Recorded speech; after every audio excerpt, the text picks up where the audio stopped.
ではバレットジャーナル5月のセットアップをやっていきたいと思います。使ってるノートは相変わらず、コロ部門がロディアのゴールブック、ノー部門が MD ノートダイアリー英語サイズでやっております。これポストカードはね、ミロのポストカードです。今日はですね、ちょっと自分家とは違うお家で撮っております。まずね、5月のセットアップする前に4月の振り返りをやっていくんですけど、こんな感じで毎週この上のところができたことで、下の段が次の週の目標。この毎週のできたことをね見ながら、ロディアのこの一番最初のページに4月できたことを書き出しました。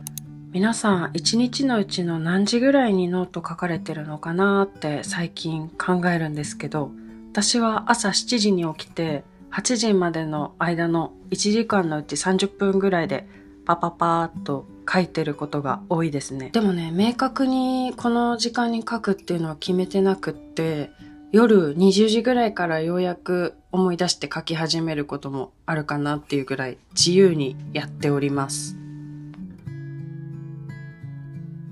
4月はね、ちょっと家族が入院したり、一緒に暮らしてる彼がね、もうとんでもない風邪ひいて、自分もすごい具合悪くなったし、こういう1ヶ月でした。でもね、なんだかんだ図書館行って本読んだりできましたね。絵を描けたとか、もう簡単なことばっかり書いております。このシールはインデックス代わりですね。この月が始まったよっていう感じで。これ紹介するほどのあれかなっていうぐらいなんですけど、特にね、人生に目標がないので、生活を自分なりに豊かに過ごすための小目標ばっかり立ててます。もう後から目標って出てくるから、これ最初に別に目標立てなくてもいいやって思っちゃってます。本はね、毎回書くようにしてますね。この時期こんな本読んでたんだなっていう風に見返せるので、書き出すとね、読むのもワクワクしてくるので、でもね、ここに書いてあるからってね、読み終わらなくてもいいと思ってて、本読めない時も全然あるので、ね、繰り越しで書いたりしてます。4月もね、8月の銀の月とか読み終わってないしね、小野の句もほとんど記憶も。図書館の本が先に優先で読んじゃった。なんか読みたいなと思ってる本のタイトルがこうやって目について見えるだけで幸せだからね。で、次に5月の購入品を書くスペースですね。欲しいものリストもね書こうと思ったんですけど、欲しいものがね5月はまだちょっと DJI Osmo Pocket 3って書くぐらいですかね。毎月同じもの書いてます。で、こっちからデイリーページが始まっていくっていう感じですね。デイリーページの中身はね、一応箇条書きでは書いてるんだけど、ほとんど日記になってますね。食が好きなので、作るのも食べるのも、毎日何を食べたかとかね、エビ、アスパラ、小松菜、何食べ物作ったかとかっていうのを書くようにしてますね。食べ物でその日一日がどんな日だったか結構思い出すので書いてます。セットアップはこんな感じでできました。毎月毎日同じようなこと書いてるし、動画にしてるんですけど、なんかまだね、5月をどんな1ヶ月にしていきたいかっていうのがね、全然なんかわかんないんだよね。もう目標ひどいよね、これ。3つ思い浮かばないんだよね。作りたいとかもさ、やばいね、5月病とかっていうのがなってくんのかな。でね、ちょっとゴールデンウィークの予定を立ててみました。一応念のために。後半はね、ちょっとこれから考えようと思ってるんだけど。でね、アミ小さな宇宙人っていう本がすごいよくってね、それを読むゴールデンウィークにしていきたいなって思ってます。愛についてとかね、書いてあって、私は人生のバイブルの一冊になりました。アミ小さな宇宙人。一作目が特に良かった。そんな感じで、さすがにちょっと目標3つはやばいので、これからね、考えていきたいと思います。って感じで、このノー部門の YouTube の目標とかを立ててる手帳も4月はね、いろいろ予定立てられて、やっぱりこの手帳ね、買ってよかったなって思います。ちなみに小話ね、全く進みませんでした。やばくないこれ。意気揚々とね、先月やったのにね、皆さんにはね、正直にお見せするんですけど、チェックし忘れもあるし、やってない日もあるしでね、ノリに乗ったらもうちょっと導入しようかなって思ってます。もうね、予定通りに行かなかったりしたら午後でビービーしちゃってるんですよねで、5月はこんな感じで全く予定が立っておりません。もう目処がない。どうしようって思ってちょっとねまた週末あたりになったらねいろいろアイデアが芽生えてくるんじゃないかなって思います。そういう時期もねあります。何のアイデアも湧かない時もっていうかそういう時ばっかりでね、ノートを書くことが辛かったり苦しかったりする時があるっていうコメントをいただいたのよね。ノートを書くのがしんどいっていうね感覚ってどんな感じなんだろうってね考えてみたんだよね。私めんどくさかったら書かない時いっぱいあるからさ、何日も書かなかったりする時あるんですよ。ほらなんか3行で終わっちゃう日とかさ全然あるのよ。かといえば長く書く日もあったり、何かしら一言ね振り返って書いたりはしてるんだけど、多分ね目標達成のためのノートだったら確かに辛くなったりするのかなって。私のノートの使い方があまりにも目標達成とかそのノート術っていうものからかけ離れすぎてて、もう椅子に座る気ない日平気で10代の頃からありますからね。もうゴロゴロゴロゴロして、ここからはですねちょっと私のノートのスタンスというか自分語りになるんですけど、ノートは誰かにとっての宝物になりうるよなと思っていて、私の祖父が亡くなって家の中を整理してた時に祖母の日記が出てきたのよね。お借りしてきました、じゃんじゃんって感じでお母さんから許可を得て借りてきたんですけど、病床のね魔女の手記みたいなの、これがねたくさん出てきたのよね。切実なことが結構書いてあるのよね。こんな感じですね。これはお母さんの許可を得て載せてます。私はこのまま歩けなくなるのか寝たきりになりたくない。10日間の祈り。もう一度外を歩きたい。こればかり思っていた。洗濯物をしたが朝から雨降りストーブで乾かしている。こういうことがね結構ね空白があるのよ。朝から曇ってる。テレビの画面いっぱいに映るこういうの書いてあって、なんかねこれがたくさんあってね、他にもね私のお母さんがね仕事帰り花束を買ってきてくれた。すごい綺麗でまるで私を見ているみたいとかさ、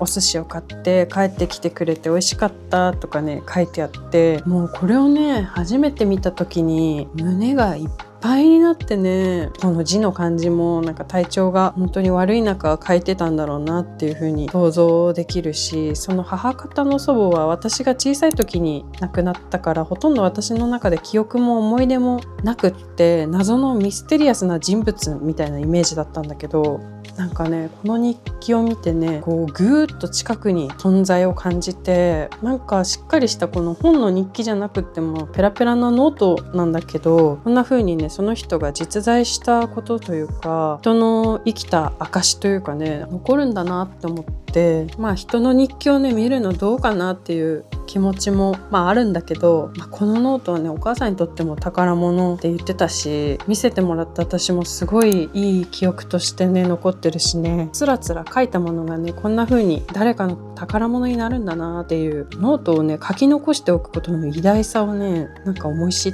たのよね。いつか自分もねこう誰かが発見して読み返した時になんか楽しんでもらえるようなノートを書きたいなって思ってます。だからこうやって絵もねこういう風になんかつけようかなって思ってつけてるし、ちょっとねコミカルに書いたりもねしてる内容と、良かった本とかもこの読んでくれた人がいずれなんか読んでみようかなって思えたらいいなって思って。